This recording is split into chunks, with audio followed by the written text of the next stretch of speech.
Bismillahirrahmanirrahim. Assalamualaikum warahmatullahi wabarakatuh. Alhamdulillah, wassalatu wassalamu ala rasulillah.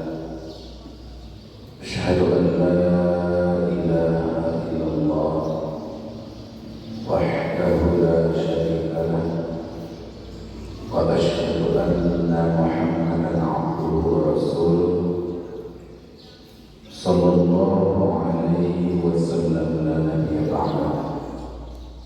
Allahumma salli wa sallim ala nabiyyina Muhammadin wa ala alihi wa ashabihi ajma'in. Syukur alhamdulillah atas segala kemudahan yang Allah berikan kepada kita. Subuh ini dengan izin Allah kembali kita dapat hadir di majelis yang dimuliakan oleh Allah Subhanahu wa Ta'ala. Setelah kita menunaikan salat subuh berjamaah, dan semoga apa yang kita lakukan ini insyaallah menjadi catatan kebaikan bagi kita, memperberat timbangan amal kebaikan kita, dan menghantarkan kita ke surga yang amin ya rabbal alamin. Salawat dan salam yang mohonkan kepada Allah untuk disampaikan kepada Nabi kita Nabi Muhammad sallallahu alaihi wasallam. Hari ini kita masih berada di bulan yang sangat erat dengan potongan penting dalam perjalanan kehidupan beliau. Kita masih berada di Rabiul Awal, bulan di mana beliau dilahirkan, dan kelahiran beliau yang membawa perubahan kepada alam semesta ini. Namun juga sebagai keistimewaan di bulan ini beliau wafat, sebagaimana juga kepada kata para pakar sejarah, di bulan Rabiul Awal juga Rasulullah sampai di Madinah ketika hijrah.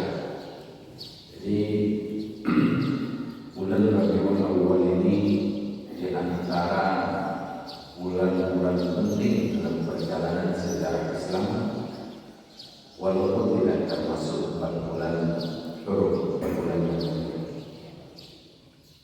Para ustaz, para ulama biasanya mengutip salah satu ayat dalam rangka membahas, mengkaji tentang pribadi Rasulullah sallallahu alaihi wasallam.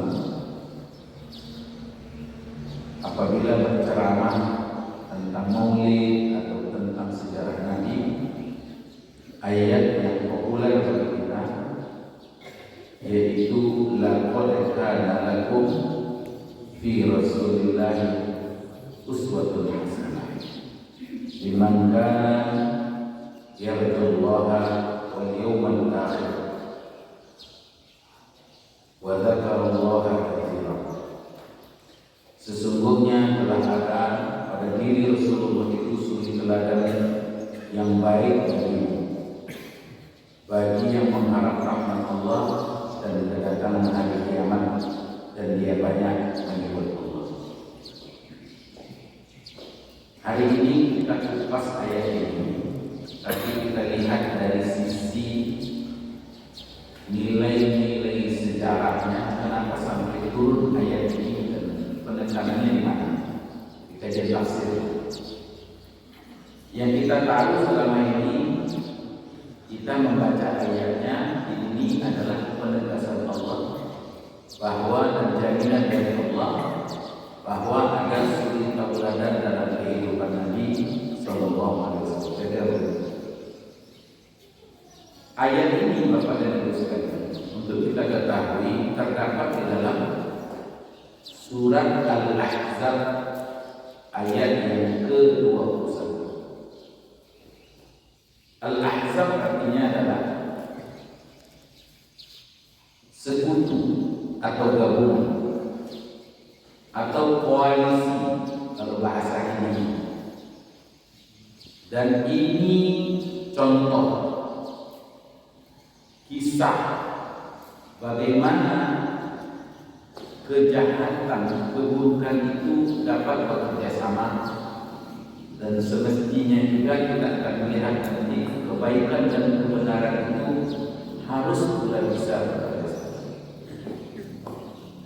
Bapak dan Ibu sekalian, kata ahli tafsir berawal dari, kalau kita lihat ayat surah 21 ini adalah satu ayat di tengah-tengah kisah Al-Ahzab, perang sekutu yang berawal dari bujukan salah seorang tokoh Yahudi, Hayy bin Akhtab.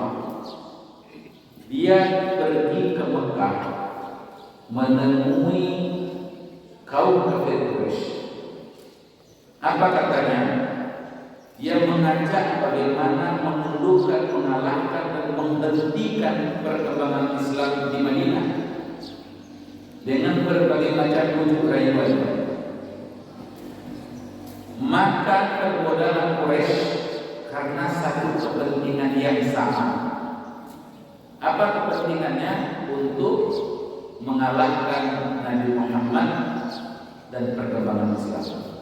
Karena ancaman bagi Yahudi sekaligus juga ancaman bagi kaum kafir Quraisy, dan sekaligus Quraisy ingin balas dendam.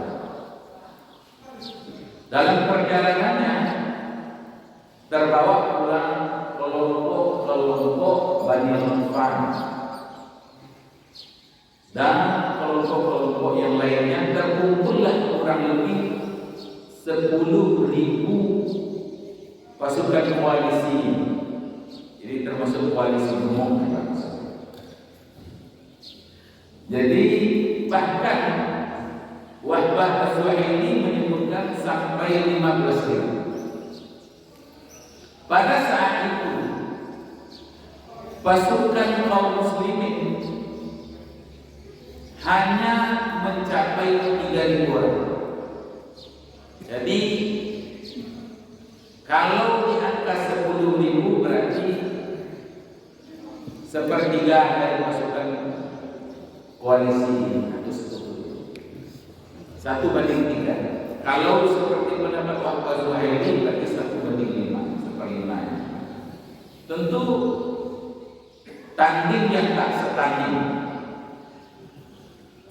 Datanglah mereka ke kota Madinah sehingga situasi luar biasa genting. Karena kalau kita lihat Bapak dan Ibu sekalian, kisah Al-Ahzab ini berawal dalam surah ini dari ayat yang ke-9. Nanti Bapak Ibu sekalian boleh lihat di rumah, pelajari, sehingga baru terasa nuansa laqad kana lakum fi Rasulillahi uswatun hasanah. Kalau udah kita mesti merasanya secara umum saja.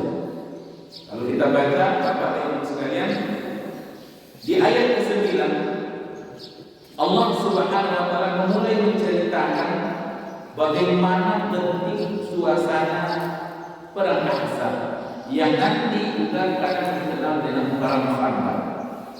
Ya ayyuhalladzina amanu dzkuru ni'matallahi 'alaikum idh ja'akum junudun farsalna 'alaihim rihan wa junudan lam tarawha wa kana Allahu bima ta'maluna basira.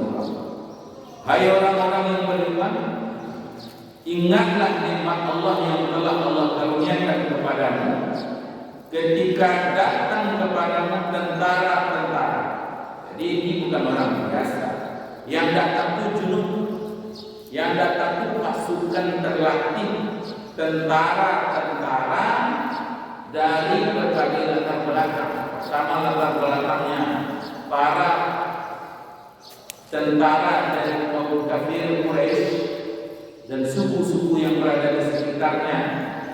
Yang kedua adalah tentara Yahudi, dan pada akhirnya nanti juga kaum munafikin.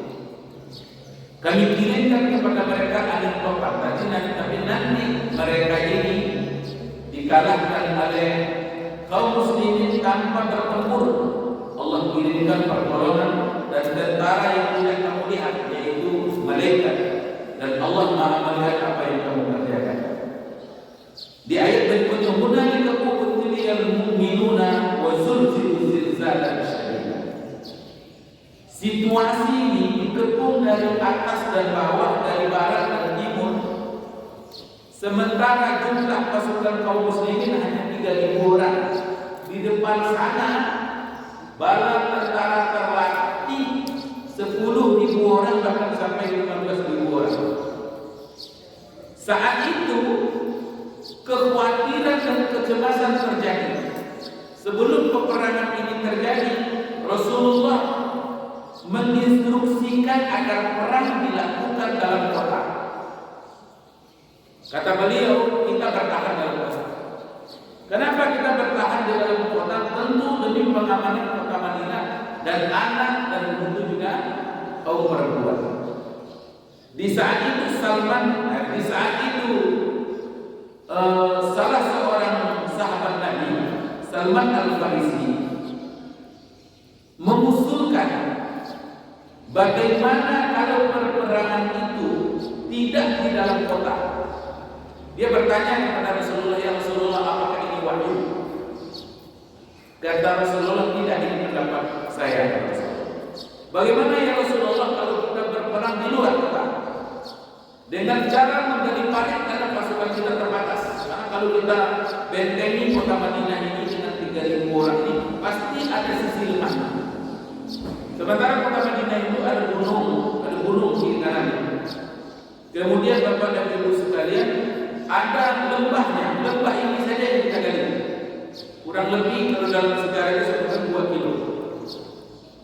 Gunanya adalah ketika pasukan datang dari arah sana, kita dapat bertahan di balik sini. Cukup ini saja kita jaga. Maka dari itu Rasulullah setuju digalilah parit. Katanya kurang lebih 10 hari. Bapak dan Ibu sekalian, lebarnya kurang lebih 6 meter, dalamnya kurang lebih 5 meter. Supaya mudah kita dapat melompat, karena pasukan waktu itu akan menyerang dan mudah. Mulailah digali parit ini. Situasinya sangat genting. Di depan sana musuh sudah mendekat. Sementara Bapak dan Ibu sekalian juga disertai dengan kondisi peceklik. Ini di bulan Syawal tahun ke-5 Hijriah. Saking pecekliknya Bapak dan Ibu sekalian, disebutkan sahabat dan Rasulullah SAW sampai mengikat perutnya dan menempelkan batu di perutnya supaya tidak lemah. 3 hari disebutkan Rasulullah tak makan makanan berat, hanya beberapa biji kurma dan air putih. Di ayat ini disebutkan bagaimana kegentingannya. Wa zulzilu, hunalika ubtiliyal mu'minuna wa zulzilu zilzalan syadida. Ayat 10, yaitu ketika mereka datang kepadamu dari atas dan bawahmu, dan ketika tetap lagi penglihatanmu dan hatimu. Ayat 10. Ayat 9, ayat orang beriman, ingatlah Allah peringatkan ketika itu, lalu kami kirimkan kepada mereka angin topan. Di situasi yang pertama. Ayat ke-10 dikatakan, ketika mereka datang kepadamu dari atas dan bawah, utara, selatan, barat, timur, mereka datang semuanya. Dan ketika tetap penglihatanmu dan hatimu menyesat sampai ke tenggorokanmu, yaitu pada batin qulubul hanajir. Hati ini Bapak Ibu sekalian sampai naik ke tenggorokan ini. Begitu bahasa Al-Qur'an. Maksudnya adalah sesak napas. Situasi sudah sangat genting. Orang kalau sudah hati menyesat ke jantung ini sama kayak nafas itu sudah sedikit sekali. Karena kecemasan yang luar biasa, karena musuh sudah di depan. Situasinya yang luar biasa. Zulzilu zilzalan syadida. Diujilah orang mukmin dengan goncangan yang luar biasa. Mana kegoncangannya? Situasinya lapar, haus, menggali parit, harus menggali parit, ditambah lagi dengan musuh sudah semakin dekat. Setelah itu ternyata di belakang itu wa idh yaqulul munafiquna walladzina fi qulubihim marad ma wa'adana Allah wa rasuluhu illa ghurura. Bocor dari dalam. Apa bocor dari dalamnya? Ketika itu dan ingatlah ketika orang munafik dan orang-orang berpenyakit dalam hatinya berkata Allah dan Rasulnya tidak menjanjikan kepada kami kecuali tipu daya. Ini biasa dalam perjalanan Bapak Ibu sering terjadi. Di saat-saat situasi genting inilah ujian dalam perjalanan. Inilah ujian dalam perjalanan. Siapa mereka? Dari dalam. Siapa itu? Munafik ini. Apa kata mereka? Ini hanya janji-janji bohong. Ini tidak mungkin. Musuh sudah di depan ini. 15.000, 10.000, kita cuma 3.000. Ini mati konyol nanti. Ini gila ini apa kira-kira? Dia mengatakan bahwa apa kata mereka? Dan ingatlah ketika orang-orang munafik dan orang-orang yang berpenyakit dalam hatinya berkata Allah dan Rasulnya cuma menjanjikan tipu daya. Mati konyol kita nih, di depan kita 10.000, lawan kita cuma 3.000. Orang munafik ini mulai membocorkan kapal dari dalam, mulai mengganggu suasana. Sementara saat itu sebenarnya yang dibutuhkan adalah ketobahan. Saat itu yang dibutuhkan sebenarnya adalah satu kata.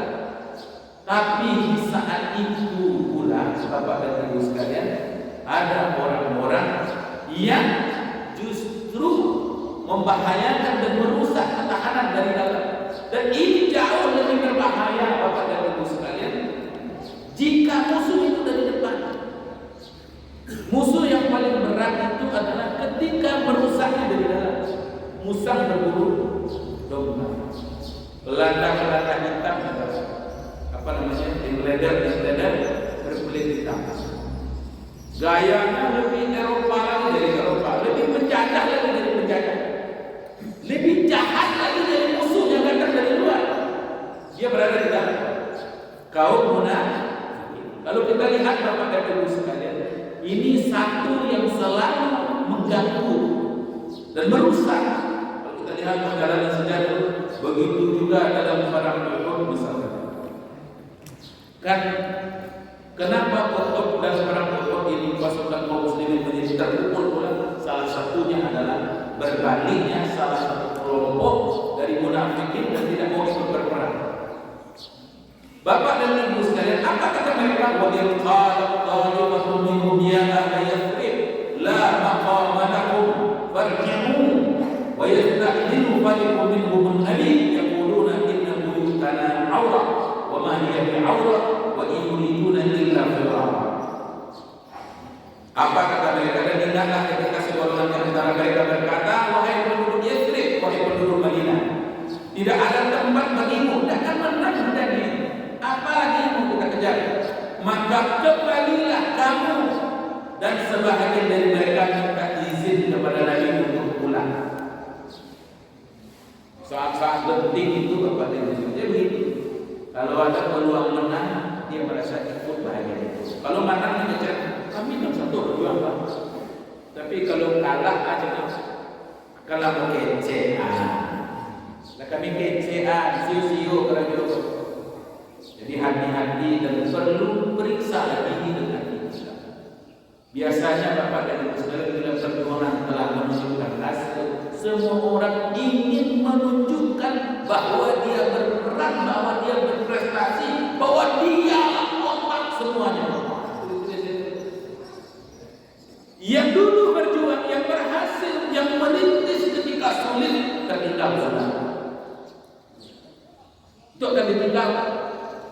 Hati-hati, baik kita sebagai pejuang kebenaran atau bagi kita yang ikut, jangan sampai menonjolkan diri sendiri, menganggap bahwa kita pelaku utamanya, gara-gara kita lah, gara kehebatan kita lah. Karena memang Bapak dan Ibu, kalau dalam ayat ini di saat-saat genting para munafikin akan bertahan. Orang-orang munafik yang kepentingannya adalah pamor, yang kepentingannya adalah terkenal, yang kepentingannya adalah untuk supaya dia mendapat tempat.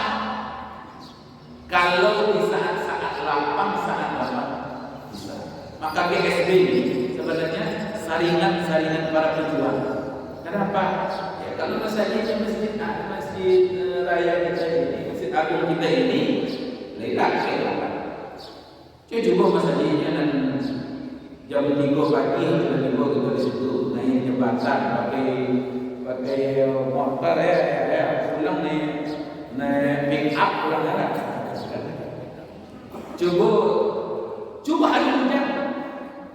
Coba hari hujan dengan motor, tak ada yang kita harapkan. Apa yang kita harapkan memang di situ?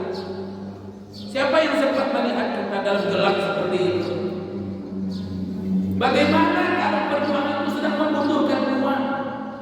Bagaimana kalau orang tak memuji? Bagaimana orang tak tahu? Disitulah sebenarnya Bapak dan Ibu sekalian, iman itu ada.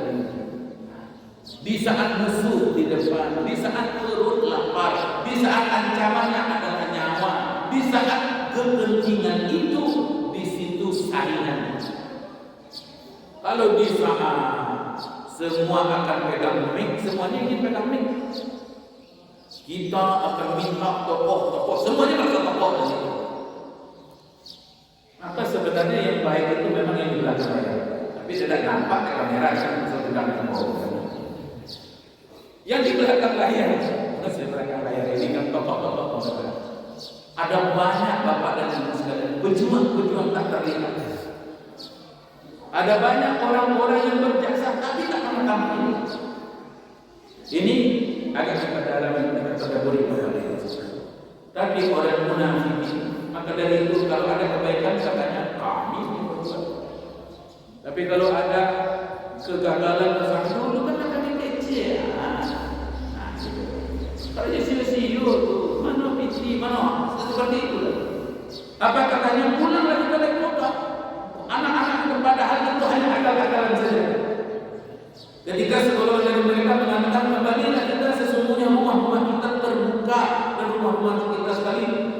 Rumah-rumah kita bahaya ini kalau seperti diserang nanti kita harus bertahan pulang lagi.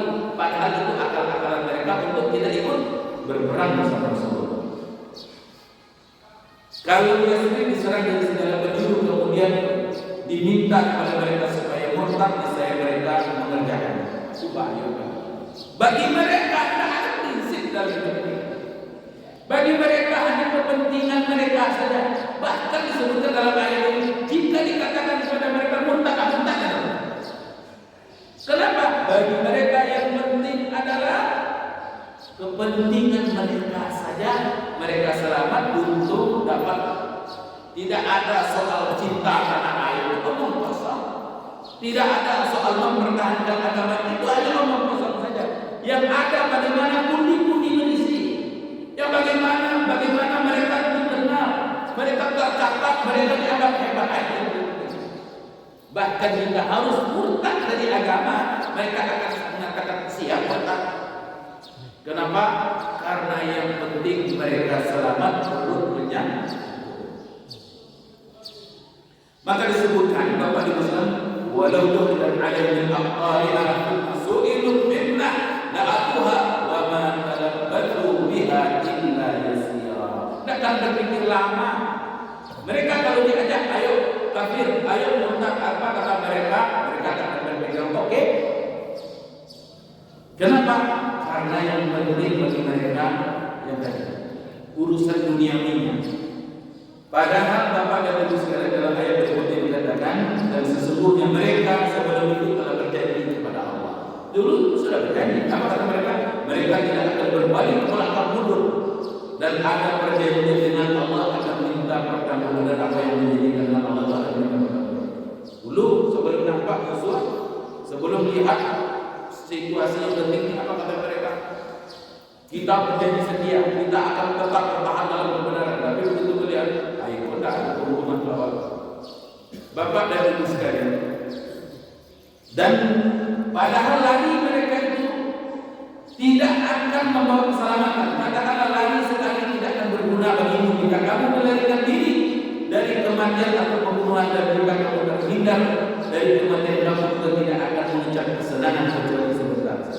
Padahal prinsip ini Bapak dan Ibu sekalian, ketika orang-orang munafik, orang-orang kafir itu mampu dia, orang munafik ini mampu bergabung dan umat Islam mungkin di saat itu dia seperti mendapat keuntungan dengan mengorbankan orang lain di dalamnya sebentar saja mereka akhirnya mereka bergabung dengan sesama munafik yang berperang pula dalam kesana aja mas bentar. Jangan kira bahwa sesama munafik, sesama orang-orang yang suka membelot, tidak berada dalam peperangan, mereka kompak pula. Kamu kira mereka satu, padahal qulubuhum syatta. Kita mengira mereka itu kompak bersatu. Tidak, di dalam itu menjadi dapat pula, nanti bertengkar pula itu, ribut pula. Begitu ketetapan yang ditentukan oleh Allah Subhanahu wa taala.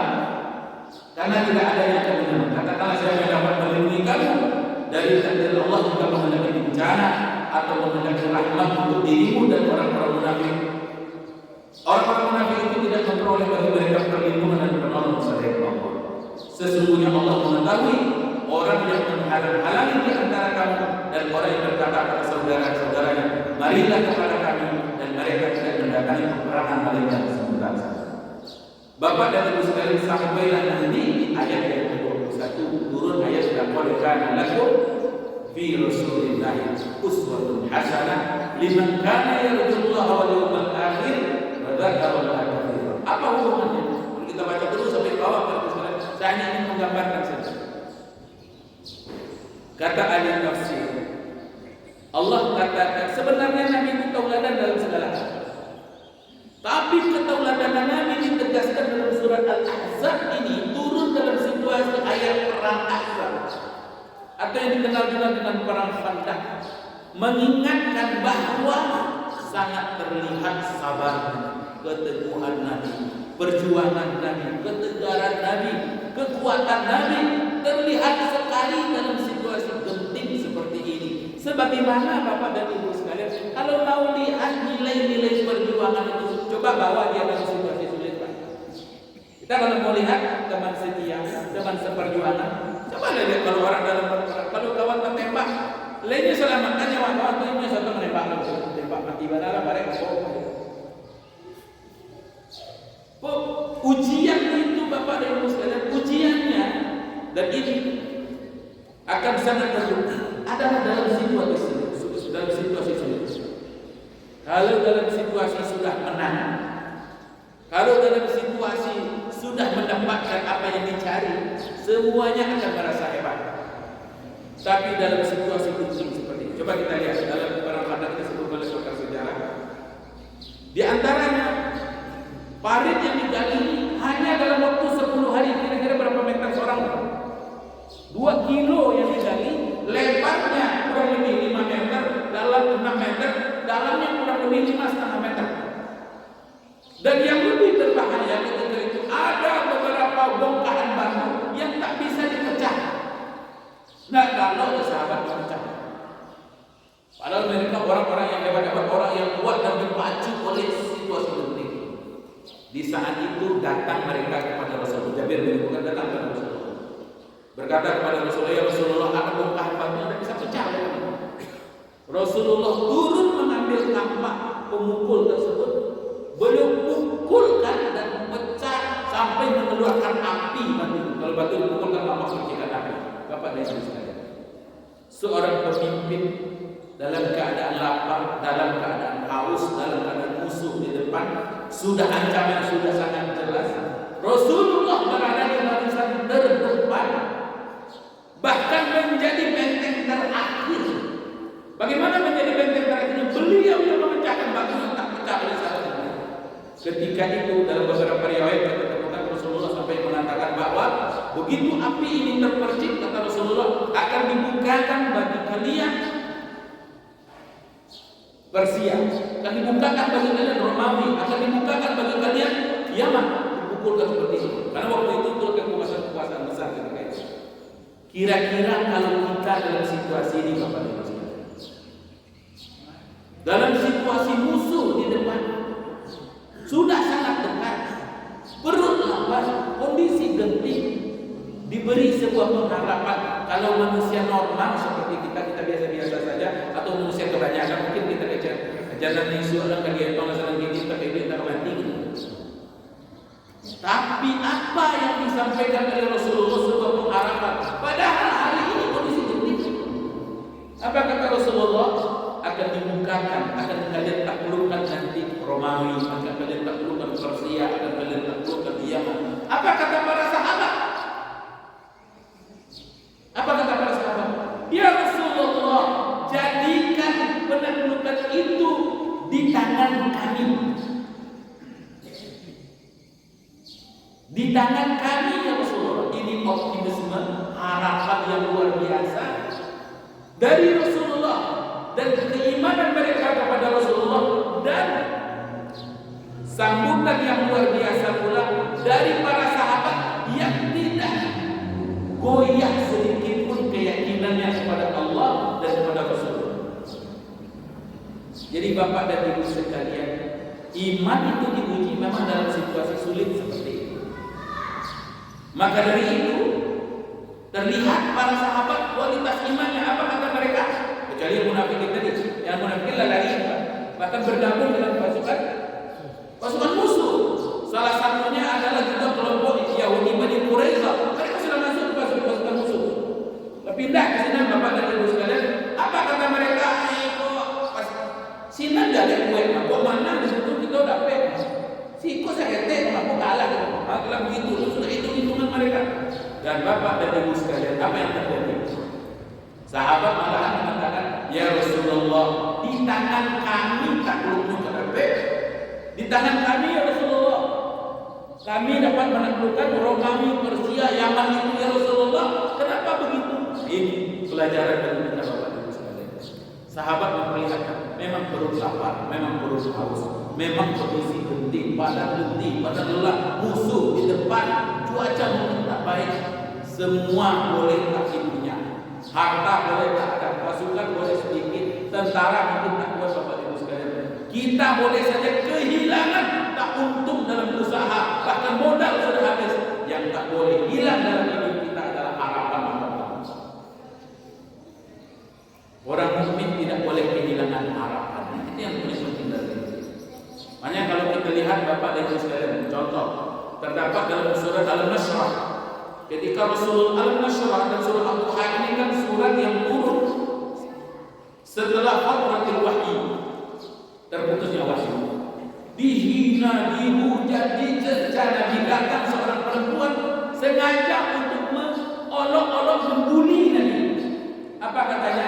Sudah ditinggalkan Muhammad oleh setan ini. Kenapa? Karena 6 bulan kurang lebih wahyu tak turun. Setelah Nabi berdakwah menyampaikan bahwa beliau diangkat menjadi seorang Nabi, putus wahyu. Sebenarnya terputusnya wahyu ini dan dari siang hari mati lampu. Lanjut. Terputus wahyu itu ada hikmahnya sebenarnya. Bapak dan Ibu sekalian. Kenapa ada masa terputus wahyu? Menunjukkan Bapak dan Ibu sekalian bahwa wahyu itu bukan karangan Nabi.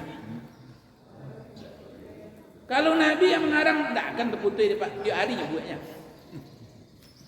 Itu menunjukkan bahwa wahyu itu adalah firman Allah. Maka ada dalam satu sejarah, dalam masa kehidupan Nabi, masa dakwah Nabi itu lama wahyu itu tak turun. Tak ada yang bisa disampaikan Nabi sendiri. Memang tak ada Nabi itu mana. Sebagai bukti bahwa Al-Quran bukan karangan Nabi. Kalau karangan Nabi, malam ini, besok hari, besok keluar. Sama juga menulis berita. Kalau awak memang awak yang menulis berita, bila orang ada.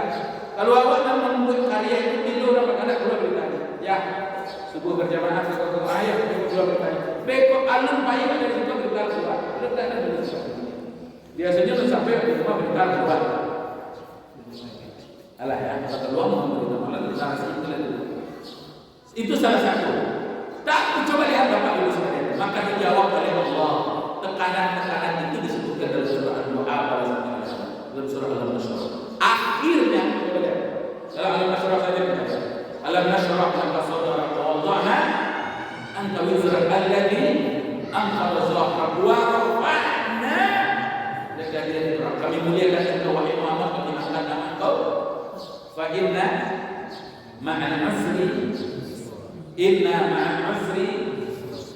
Fa idza faragta fansab wa ila rabbika kepada Tuhan teruslah berharap.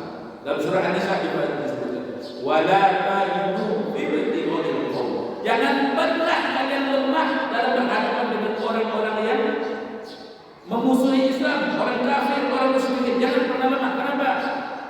Apabila kamu sakit, wa in kuntum ta'lamun fa innahum ya'lamun kama ta'lamun wa tarjuna min Allah. Kalau sakit dan sama, lapar sama, beriman dan beriman sama-sama lapar. Orang tidak beriman kalau kena peluru luka sakit sama dengan orang beriman. Kalau kena pedang sama-sama berdarah. Kalau mati sama-sama tidak bernyawa. Kecuali kalau orang beriman, bedanya tarjuna min Allah ma la yarju. Bedanya orang beriman tidak dengan orang beriman. Orang beriman punya pengharapan kepada Allah sementara mereka.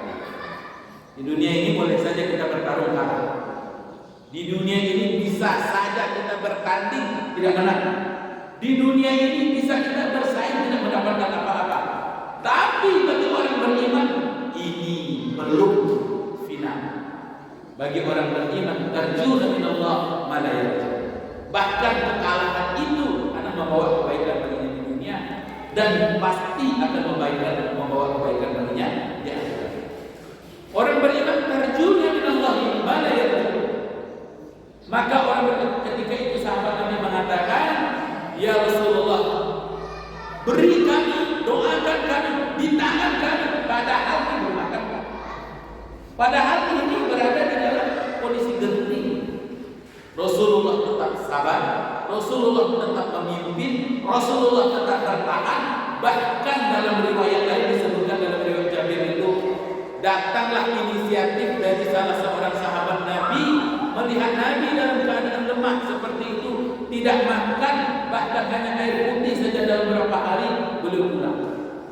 Nanti ada beberapa versi ini, ada versi ini saya baca. Pulang, tanya pada istrinya, wahai istriku, adakah makanan? Kata istrinya, ada wahai suamiku, sedikit adonan untuk bikin roti, ya cukuplah untuk 3 orang dan sedikit lagi. Engkau masak. Suruhnya masak istrinya, kemudian dia kembali kepada Rasulullah, ya Rasulullah, oleh ke rumah batu istri yang halak, alam masak. Tapi jangan bawa banyak-banyak orang yang Rasulullah bawa 2 atau 3 orang saja. Tiba dia boleh lepas, misalkan ceramah mau dimakan, kalau mau makan betul, ya. Cuma dia tapi jadi kita tahu. Tetapi itu normal ya, Pak. Tapi apa kata Rasulullah? Katakan pada istrimu, jangan buka tempat masaknya itu, penutup itu jangan dibuka sampai saya yang datang dan membagikannya. Ini memang mukjizat Rasulullah, tapi tidak dilihat dari sisi mukjizatnya saja. Bagaimana ketauladan? Makanya ayat ini bicara tentang ketauladan di saat genting, di saat susah. Seorang pemimpin tidak sedikit pun hilang karakter kepemimpinan. Apa kata Rasulullah? Kalau begitu tunggu sini. Diumumkan kepada seluruh sahabat, ayo kita makan kata Nabi. Nabi undang makan tapi sebagai sahabat katanya.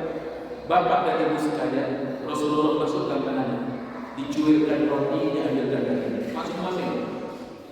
Semuanya dapat makan dan kenyang.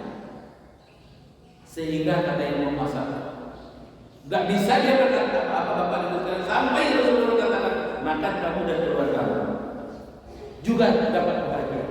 Yang awalnya hanya katanya, yang perlu kita lihat Bapak dan Ibu sekalian, bagaimana Rasulullah memperlihatkan situasi genting inilah ujian bagi para mujahid, ujian bagi para pejuang, ujian bagi orang-orang yang Bapak dan Ibu sekalian yang menegakkan kebenaran. Maka turunlah ayat salah satunya di sela-sela situasi perang ini, laqad kana lakum fi rasulillahi uswatun hasanah liman kana yarjullaha wal yawmal akhir wa dzakarallaha katsiran. Sungguh pada diri Rasulullah itu terdapat suri tauladan yang baik. Lihat salah satunya suri tauladan dalam situasi genting seperti ini, sikap-sikap Rasulullah dan para sahabat. Sampai di ayat 22-23 disebutkan orang-orang beriman itu percaya walamma ra'al mu'minuna ahzaba qalu hadza ma wa'ada wa rasuluhu wa sallallahu wa rasuluhu wa ma zadu illa iman. Orang beriman, kalau orang beriman melihat golongan-golongan yang bersekutu, mereka berkata ini janji Allah dan Rasulnya, benar janji Allah dan Rasulnya. Dengan demikian tidaklah yang bertambah bagi mereka kecuali iman dan ketakwaan. Husnuzon yang tinggi kepada Allah bahwa setiap ujian dan cobaan pasti yang terbaik yang akan Allah berikan. Barangkali itu Bapak Ibu sekalian sebagai tausiah subuh kita, tapi menjadi lancar jangan lupa. Kalau tidak, karena namanya tujuh benar. Bagaimana? Baik, barangkali Bapak Ibu. Jam tidak ada tidak boleh. Besok waktu suruh darah kemari ada apa? Baik, itu barangkali kalau ada pertanyaan Bapak Ibu sekalian dipersilakan kawan.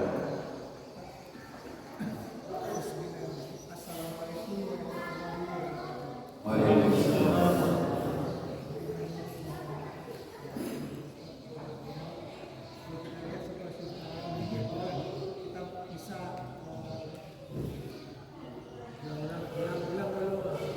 Tidak jelas, bisa saja belum.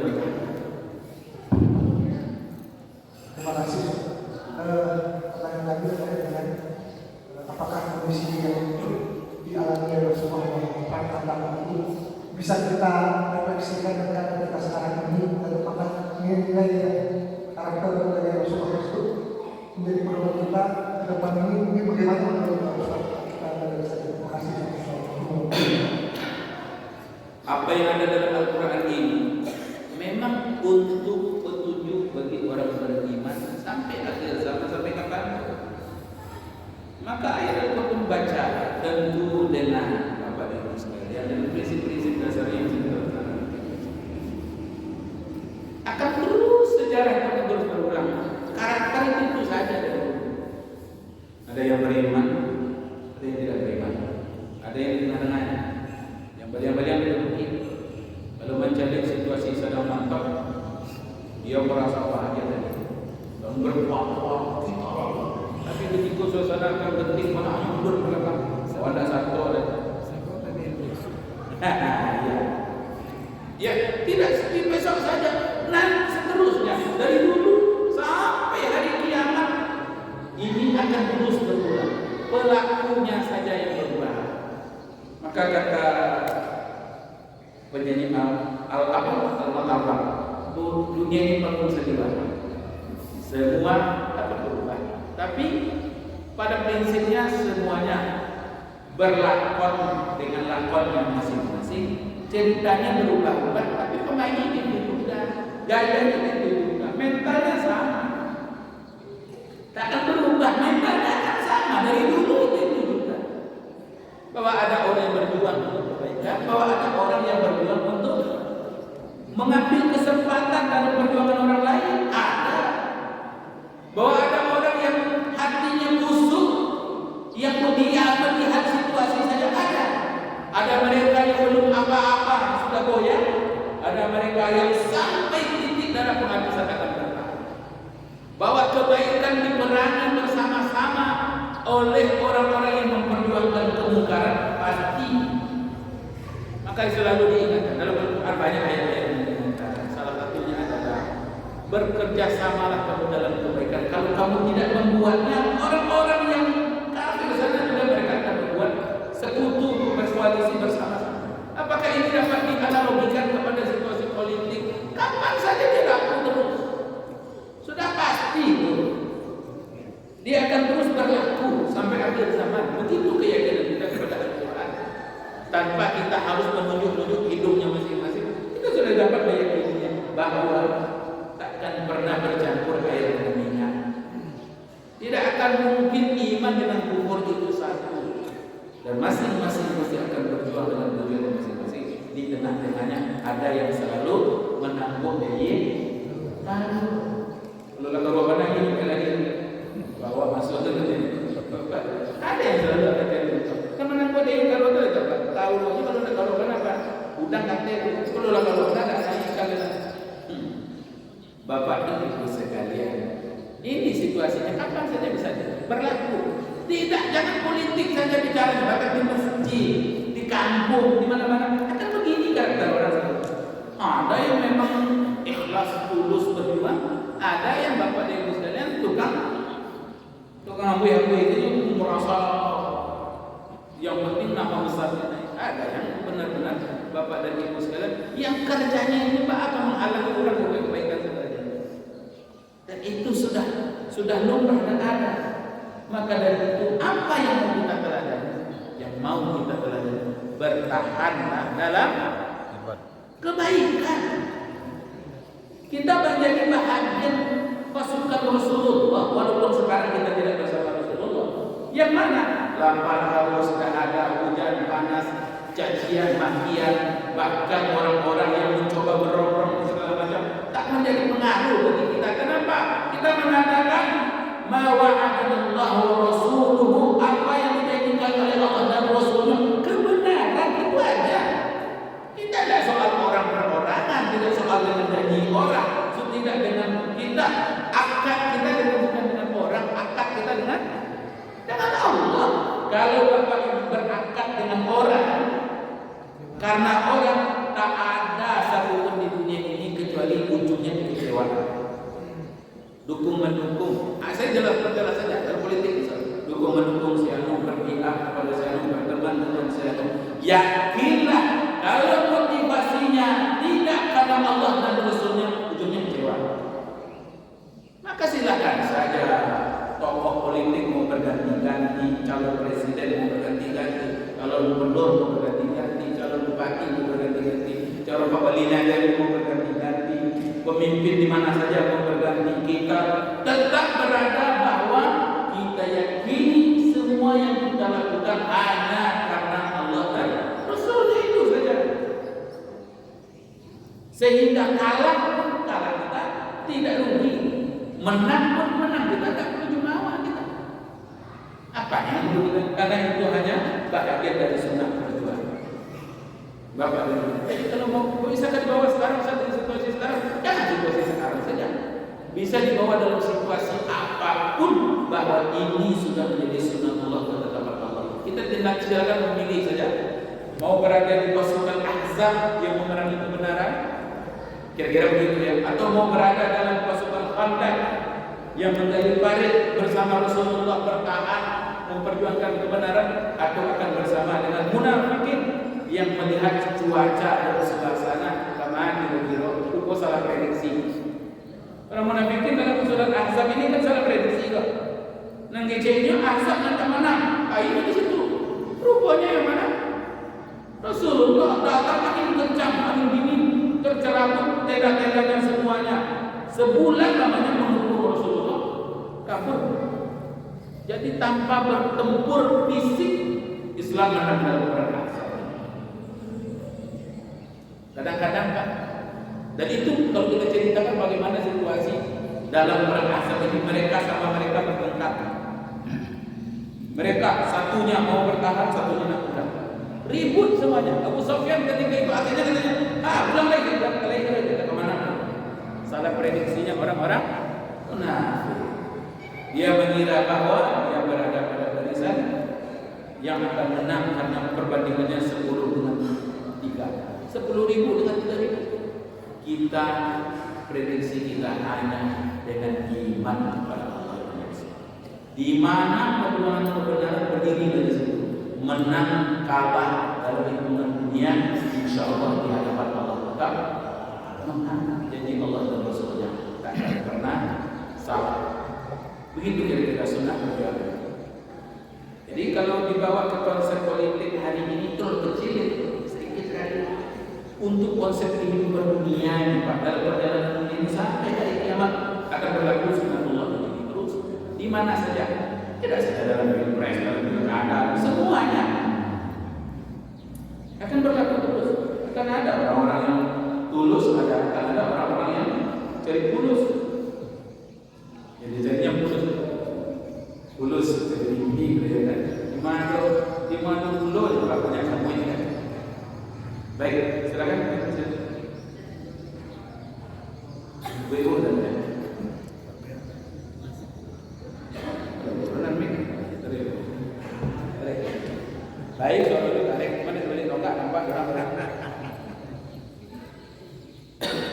Assalamualaikum warahmatullahi wabarakatuh. Pertanyaannya, meyakini sesuatu yang sedang terjadi itu adalah utusan dari Allah, itu yang kadang-kadang kita ada punya, bukan tidak yakin Allah, cuma yang terjadi.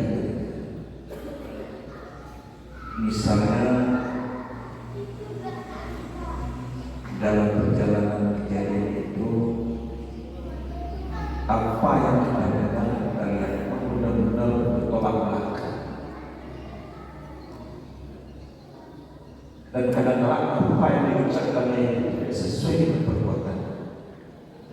Ini memang agak sulit. Bagaimana konteksnya dalam masalah kesabaran iman? Siapa itu menang diangkat dari pemimpin utusan Tuhan. Masa utusan Tuhan? Oh, contohnya apa yang terucap di mulut kita masuk di akal kita, bukan secara pribadi darah awal dari yang bukan jodoh. Baru 2 hari ini ucapan nanti yang saya dengar begini. Hati-hati memilih capres. Itu yang ngomong ke sebarang orang, pemimpin tertinggi di negeri. Padahal dalam mengucapkan itu tidak sampai sehari 2 hari, menteri sendiri korupsi, ada tembakan kesehatan ke dirinya sendiri. Masa usulan Tuhan salah? Nah, meyakini bahwasanya beliau utusan Tuhan yang terbaik untuk negeri ini ucapannya yang bertolak belakang. Hati-hati milih capres yang berintegritas. Dia sendiri ada integritas. Benar tak dia utusan Tuhan? Atau dalam konteks bahasa Tuhan saya begini, mudah-mudahan kesalahan saya ada di dunia ini sedang menang, ada yang menang, ada yang duduk. Kalau sampai itu dia duduk ya, tapi dia tenang. Secara dunia dia terdiri, dia jadi pemimpin. Tapi secara kebenaran baik dalam melaksanakannya, dalam tata caranya, mungkin dia salah. Ada orang yang menjalankan sesuatu sesuai dengan aturan tapi tidak diaturnya. Mungkin para keliling di sana. Baik, Assalamualaikum. Pertama yang perlu kembali kepada prinsip yang tak salah, yang maksud itu hanya Rasulullah SAW. Itu yang perlu diyakini. Jadi maka dari itu Imam Malik ketika menunjuk kuburan Rasulullah SAW, beliau katakan yang tak salah, orang yang tak salah hanya pemilik maqam ini. Yang maksud selebihnya yang manusia ini ada yang maksud. Tidak ada yang suci, tidak ada yang tidak akan salah. Maka dari itu jangan sekali-kali Bapak dan Ibu sekalian kita menyangka bahwa ada orang yang tak salah, bahwa apa yang berdiri atau apa yang diduduki, apa yang dia pegang adalah jaminan bahwa dia itu adalah manusia suci. Nah, itu jangan. Itu prinsip pertama. Bahwa siapapun yang akan berbontangan itu bisa sampai berbontangan ini jadi pemimpin ini, yakinkan dalam kepala dalam hati kita bahwa dia bisa benar bisa salah. Dalam hati kita itu setiap orang akan begitu. Punya kebaikan, punya keburukan. Sebagaimana juga kita. Maka dari itu yang paling penting kembali kepada dari bawah, saringan kita, kacamata kita adalah kacamata Allah dan Rasul. Kebenaran itu diukur tidak oleh siapa yang mengatakan jabatannya, nah itu ukurannya. Kebenaran itu diukur dari apa yang dia katakan. Alat ukurnya adalah Al-Quran dan hadis Nabi Sallallahu Alaihi Wasallam syariat. Jadi kalau jabatannya tak sesuai dengan perkataannya, tidak ada masalah. Memang dia manusia, bisa saja hari ini dia terpengaruh bisa jadi hari itu dia punya kepentingan, atau bisa jadi kita tak sampai ke apa yang dia katakan, kan bisa juga. Itu saja mungkin tak sampai dong. Nyawali mungkin. Bisa jadi nyawali murid atau dia apa itu kan tak sampai. Itu sih Pak. Yang paling penting adalah Bapak dan Ibu sekalian, jangan sedikit pun kita menganggap memutuskan meyakini ada orang yang tak salah sedikit pun ditelan murid-murid kecil. Enggak boleh, tak bisa. Dalam hal menjalani kehidupan, apalagi dalam kehidupan demokrasi ini, Bapak Ibu sekalian tak bisa bakar-bakar. Dosa terbawa perasaan. Nanti dukung wakil mana dukung. Ini biasa-biasa saja. Termasuk nanti saya sarankan dalam pilpres. Tidak ada yang jaminannya 100%. Oh calon nomor 1 nanti nanti 5 calon nomor 1